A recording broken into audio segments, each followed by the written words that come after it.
अब है आईपीएल 2022 के फाइनल की बारी। किस टीम की ज्यादा मजबूत है दावेदारी, ये जरा समझने की कोशिश करते हैं अपनी इस रिपोर्ट में, क्योंकि कल सबसे बड़ा मुकाबला होने वाला है। आईपीएल 2022 का फाइनल मुकाबला है और फाइनल मुकाबले में आरआर की भिड़ंत होगी गुजरात टाइटंस से। गुजरात टाइटंस एक ऐसी टीम जो सबसे पहले फाइनल में पहुंची और आरआर जो है पहला जो क्वालिफायर था वो हार कर फिर दूसरा क्वालिफायर जीत कर यहां तक पहुंची है। तो आखिरकार दोनों टीमों में कौन ज्यादा मजबूत लग रही है, पेपर पर कौन ज्यादा मजबूत है, किसकी टीम में कितनी ज्यादा दम है, ये जरा एक एक करके समझने की कोशिश करते हैं। सबसे पहला नाम है जॉस बटलर। इस पूरे सीजन में जिस तरीके की बल्लेबाजी जॉस बटलर ने की है, ये कह सकते हैं कि फाइनल का मुकाबला 1 वर्सेस 11 हो सकता है। 1 वर्सेस 11 का मतलब इधर एक मैच विनर और एक ऐसा मैच विनर जो 11 मैच विनर्स पर भारी पड़ सकता है, लेकिन दूसरी तरफ एक match winner versus 11 match winner, उधर 11 मैच विनर है। कभी किसी मैच को हार्दिक पांड्या ने जिताया है, कभी किसी मैच को राहुल तेवतिया ने जिताया है, कभी किसी मैच को लॉकी फर्गुसन ने जिताया है, किसी मैच को डेविड मिलर ने जिताया है, बल्कि एक नहीं कई मैचेस जिताए हैं। तो वहां पर कई सारे मैच विनर्स हैं। लेकिन इधर राजस्थान की तरफ से बल्क में परफॉर्मेंस या तो बैट्समैन जॉस बटलर की तरफ से आई है या बॉलिंग में यूजी चहल की तरफ से आई है।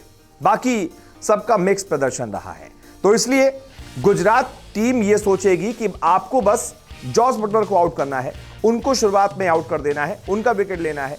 एक बार बस जॉस बटलर आउट हो गए, उसके बाद कोई दिक्कत नहीं है। फिर तो बाकी के जो प्लेयर्स हैं उनको किस तरीके से मैनेज कर लिया जाएगा। हालांकि बाकी प्लेयर्स भी बड़े शानदार खिलाड़ी हैं, उसमें बड़े बड़े नाम हैं।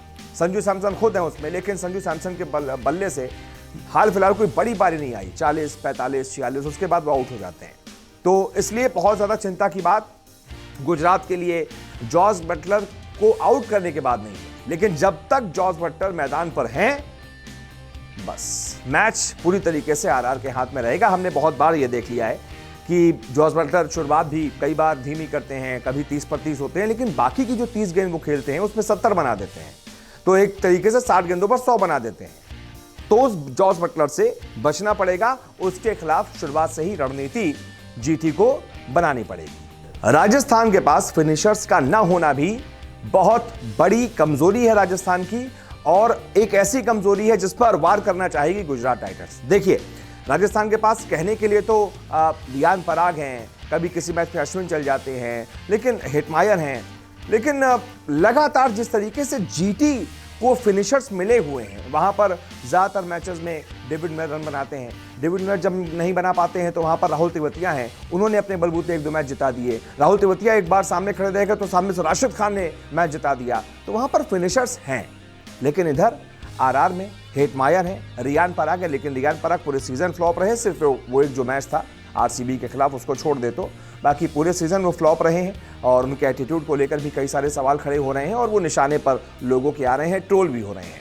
तो उनसे वो प्रदर्शन आ नहीं रहा है। हेटमायर कभी चलते हैं, कभी चलते नहीं है, इसलिए हेटमायर को आप उन पर आंखें बंद करके दाव नहीं लगा सकते। फाइनल जैसे बड़े मुकाबले में आपको एक मजबूत फिनिशर चाहिए होगा, और ये जीटी को पता होगा।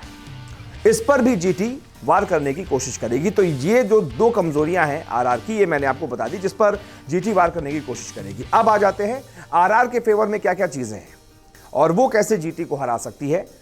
तो आरआर के फेवर में तो सबसे बड़ी बात यही है कि उनका जो सबसे मेन बल्लेबाज है, मुख्य बल्लेबाज, वो जबरदस्त फॉर्म में है और वो ऐसी बल्लेबाजी कर रहा है कि सिंगल हैंडेडली मैच जिता रहा है।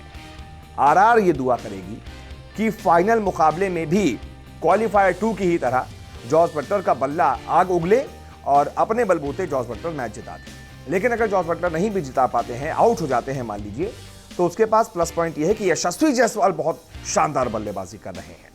किसी किसी मैच में होता है कि दोनों ओपनर नहीं चल पाते, लेकिन जिस तरीके की यशस्वी जायसवाल ने बल्लेबाजी बीते 3-4 मैच में की है, वो ये बता रहा है कि वो फुल ऑफ कॉन्फिडेंस है और बड़ी पारी के लिए पूरी तरीके से तैयार है, बड़े मैच के लिए पूरी तरीके से तैयार है। तो ये फेवर में है आरआर के। इसके अलावा उनके पास संजू सैमसन जैसा एक बल्लेबाज है जो परिस्थितियों के हिसाब से खेल सकता है।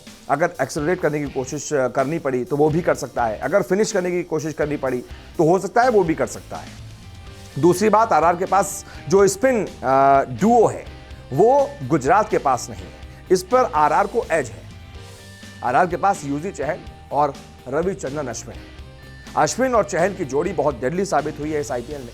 लेकिन सामने आप देखें अगर स्पिनर्स में तो आर साई किशोर हैं और राशिद खान हैं। लेकिन यूजी चहल के आगे मैं कहूंगा आर साई किशोर और राशिद खान की जोड़ी में उतना दम नहीं है।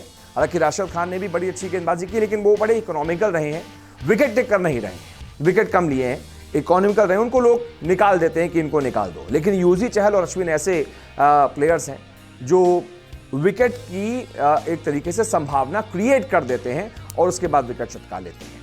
तो यहां पर अगर बॉलिंग की बात की जाए तो लगभग दोनों की पेसर्स तो बड़े तगड़े हैं। इधर ट्रेंट बोल्ट हैं, साथ ही साथ प्रसिद्ध कृष्णा हैं, तो उधर भी बड़े तगड़े तगड़े पेसर्स हैं। चाहे शमी की बात आप कर लीजिए, यश दयाल की बात कर लीजिए, लॉकी फर्ग्यूसन की बात कर लीजिए, खुद हार्दिक पांड्या।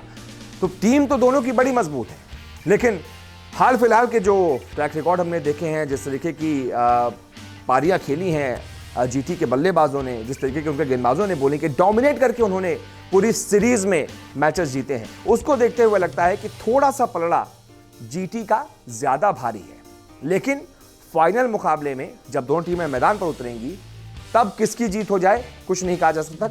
दोनों की जीत हो सकती है और कोई भी इस मैच को जीत सकता है। लेकिन पहले और फिलहाल फॉर्म के आधार पर, प्लेयर्स की परफॉर्मेंस के आधार पर हम ये कहेंगे कि जीटी का पलड़ा थोड़ा सा ज्यादा भारी है। इस पूरे मुद्दे पर आप क्या सोचते हैं बताइएगा। फिलहाल इस वीडियो को देखने के लिए बहुत बहुत शुक्रिया।